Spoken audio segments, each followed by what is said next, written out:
Pemirsa, 3 pelaku pengeroyokan terhadap bocah 4 tahun di Season City Mall adalah remaja. Seorang diantaranya masih di bawah umur. Bagaimana mencegah kasus ini agar tidak terulang kembali? Kami akan mengupasnya bersama dengan Ketua Divisi Sosialisasi Komisi Perlindungan Anak Indonesia, Erlinda Iswanto, dan Kapolsek Tambora, Kompol M. Syafi'i, yang akan bergabung bersama kami langsung dari Mapolsek Tambora, Jakarta Barat. Terlebih dahulu, kami akan menyapa Kapolsek Tambora, Pak Syafi'i. Baik, sebelum kami ke Pak Syafi'i, kami ke Mbak Erlinda. Mbak Erlinda, seperti apa Anda melihat kasus ini? Apakah Anda sudah mengecek dan sudah mendapatkan informasi terbaru soal apa yang terjadi pada I, anak berusia 4 tahun yang dikeroyok oleh 3 orang? Ya, kami bersyukur bahwa pada saat kejadian 2 hari yang lalu, dari Kementerian Sosial, memang mitra kami, pekerja sosial sudah langsung ke TKP untuk memastikan apakah anak ini bisa diselamatkan atau tidak. Karena kami mendapatkan informasi bahwa anak tersebut sudah luka-luka yang sangat luar biasa dan hampir mengalami kecacatan fisik. Nah, itu yang informasi awal yang bisa kami dapatkan. Bisa dideskripsikan luka di bagian mana saja? Luka bagian kepala, luka bagian muka, dan beberapa bagian sekujur lainnya. Nah, yang kami khawatirkan adalah pada saat kami mendapatkan fotonya yang sangat memprihatinkan, lukanya di wajah, lukanya ada di kepala, dan sebagainya. Nah, kami mau pastikan bahwa apakah Ananda langsung ditolong untuk dibawa ke rumah sakit setempat atau tidak. Itu yang kami pikirkan terlebih dahulu. Bersyukur mitra kami sudah turun langsung, dan ternyata pada saat kepolisian dari Polsek Tambora membongkar kasus ini, ada kasus lain. Dalam arti kata, anak di bawah umur dipekerjakan. Boleh anak dipekerjakan. Kami katakan, kami dari Komisi Perlindungan Anak Indonesia, anak yang usia 15 tahun boleh untuk dipekerjakan, tapi tidak melebihi dari 5 jam. Nah, sebelum kita sampai ke sana, Mbak Erlinda, saya ingin tahu sebetulnya fokus apa yang sebetulnya terjadi, apa latar belakang terjadinya kasus penganiayaan ini? Iya, pihak kepolisian mendalami kasus ini dan kami sangat prihatin dengan hanya alasan yang sangat tidak masuk di akal, karena suatu emosional, marah, kekesalan yang sangat luar biasa yang mengatakan bahwa anak itu nakal. Kami katakan, tidak ada anak nakal, tapi anak tersebut tidak paham dengan apa yang dia lakukan. Dan kita tahu anak itu kan identik dengan bermain. Anak juga tahu dong Kak Yufi ya, senangnya dengan air. Nah, pada saat cleaning service ini sedang mengepel, membersihkan, dan dia main becek-becekan, air dilempar-lempar, kesal lah ketiga orang ini. Tapi sebenarnya ada satu yang paling kesal sekali dengan adik kita ini. Dia itu sepertinya kalau kami lihat dari tatapan matanya, kalimat yang dilontarkan, ada semacam dendam terhadap anak ini. Tapi kita balikkan kembali, ini kan usia belum 5 tahun. Anak ini benar-benar identik dengan dunia bermainnya. Nah, sekali lagi, saya sangat setuju sekali yang dikatakan Kak Seto bahwa para pekerja ini harus diberikan tadi ya, pendidikan, gitu ya, paling tidak itu mereka punya semacam kepedulian, mungkin pendidikan mungkin terlalu jauh, tapi paling tidak awareness, kepedulian mereka bahwa tidak untuk melakukan itu. Termasuk kami segera nanti akan memanggil pengelola mall, untuk supaya tidak terjadi di mall-mall lain kasus serupa, begitu tidak lagi terulang. Karena kan tahun lalu kita tahu ada terjadi di salah satu mall di Jakarta Utara, ya, yang memukulin hampir sama seperti ini juga, tapi yang memukul adalah orang tuanya sendiri. Nah, itu juga. Nah, kita juga sudah tersambung begitu dengan Kompol M. Syafi'i, Kapolsek Tambora. Selamat petang, Pak Syafi'i. Selamat petang. Ya, Pak Syafi'i, bisa diupdate kondisi terbaru dari kasus penganiayaan anak ini, Pak?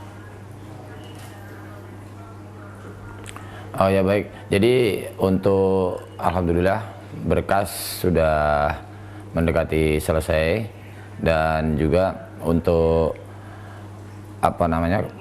korban sudah mulai bisa berinteraksi. Tadi kami mengecek anggota ke sana, sudah bisa duduk, diajak ngobrol, dan alhamdulillah udah mulai membaik lah.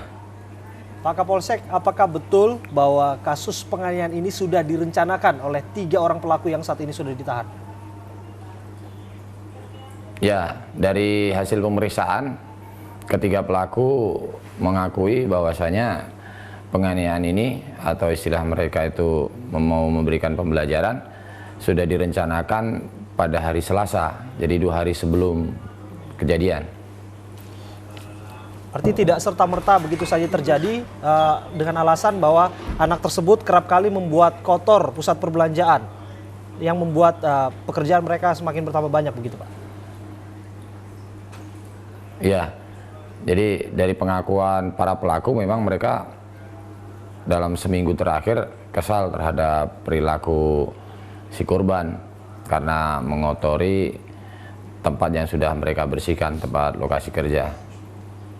Baik Pak Kompol, mungkin bisa dijelaskan sebenarnya korban I ini adalah siapa begitu, kenapa anak ini bisa ada di mal ini selama seminggu begitu Pak?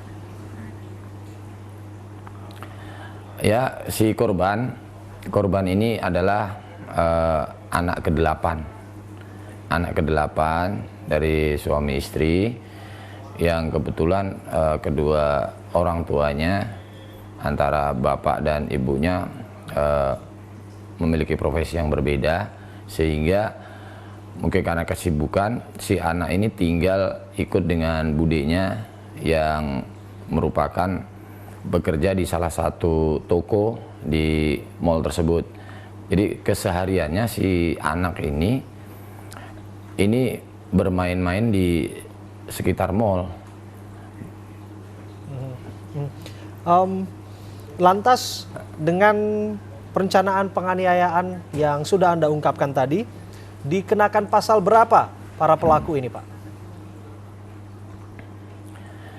Ya, kami menerapkan pasal 80 ayat 2 dan 76 huruf C Undang-Undang 35 tahun 2014 tentang perlindungan anak, juga yunto pasal 170 KUHP secara bersama-sama melakukan kekerasan.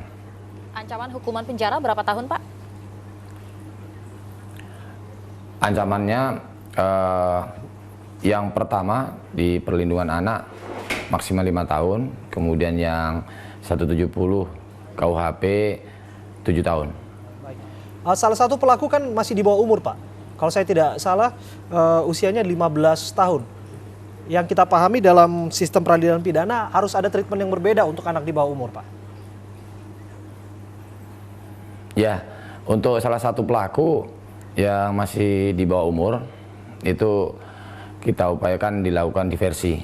Jadi hari ini tadi dilakukan pemeriksaan dan penelitian oleh Bapas yang melibatkan orang tuanya, nanti akan mengarah ke upaya diversi.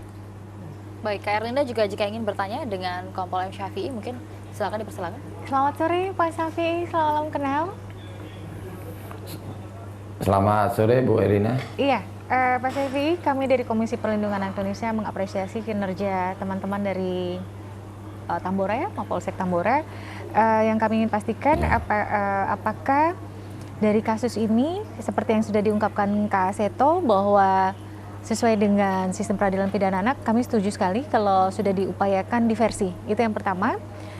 Yang kedua adalah terhadap anak ini sendiri, apakah semua stakeholder sudah dilibatkan? Karena kita tahu bahwa anak ini adalah anak yang dikatakan ekonomi sederhana, otomatis sudah dipastikan apakah BPJS-nya seperti apa.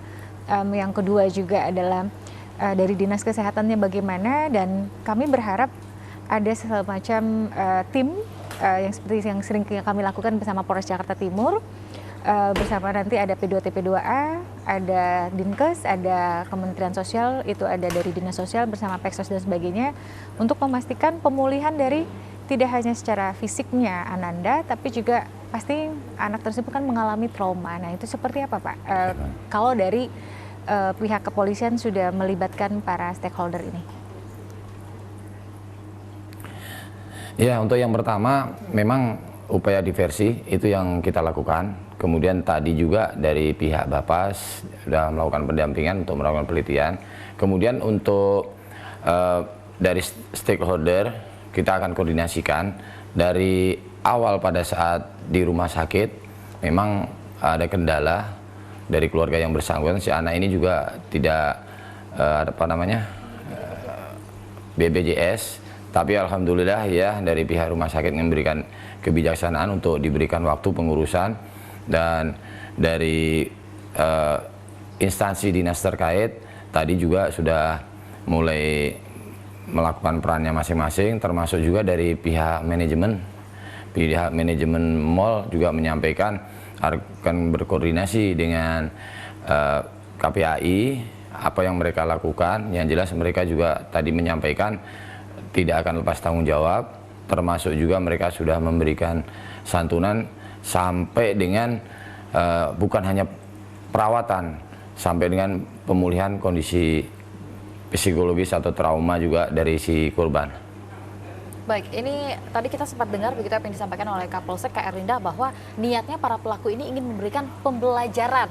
Nah, ini sepertinya makna dari pembelajaran ini masih berbeda-beda nih jika kita ketahui dari sejumlah orang. Iya, setiap manusia itu kan pemikirannya berbeda. Kita tahu juga latar belakang pendidikan dari rekan-rekan pelaku ini pun juga kan kita tahu mereka bukan dari pendidikan yang seperti apa. Jadi pada saat dikatakan pembelajaran, jangankan mereka, oknum dari guru saja kan banyak melakukan tadi ya atas nama pendidikan untuk mendidik anak tersebut, tapi melakukan kekerasan. Tapi sekali lagi bahwa itu tidak dibenarkan dalam hal apapun.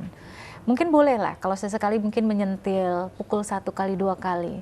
Tapi pada saat melukai dari tubuh sang anak itu bukan lagi pembelajaran, tapi dia sudah melakukan satu tindakan kekerasan dan aniaya. Nah, ini yang kami dorong kepada teman-teman rekan kami, mitra kami, para pihak kepolisian, terutama teman-teman kami penyidik, bahwa harus bisa dibedakan mana yang masih kategori hanya perlakuan kasar saja, atau mana yang memang sudah melakukan kekerasan penganiayaan. Nah, junto yang sudah dikenakan udah betul sekali bahwa melakukan kekerasan tadi ya. Tapi sekali lagi kami apresiasi dengan adanya perlakuan yang berbeda terhadap pelaku, sehingga ini adalah penegakan keadilan tadi. Nah, untuk mall tadi yang sudah disampaikan oleh Pak Safi'i, kita apresiasi juga kalau memang pengelola mall sudah punya inisiatif semacam itu. Mengapa? Apapun pelaku kan dari pihak mall tadi ya. Dan ini pembelajaran buat mall-mall yang lain bahwa mereka juga punya tanggung jawab loh terhadap siapapun. Walaupun mungkin anak tersebut bukan pengunjung mall, tapi dia hanya bermain di mall, mungkin hanya mau ingin nikmati suasana di mall, air conditioner yang dingin mungkin, nah segala macam itu. Mbak Erlinda, Pak Kapolsek, tetaplah bersama kami. Nanti kita masih lanjutkan dialog ini dan pemirsa, kami akan kembali ke hadapan Anda saat lagi.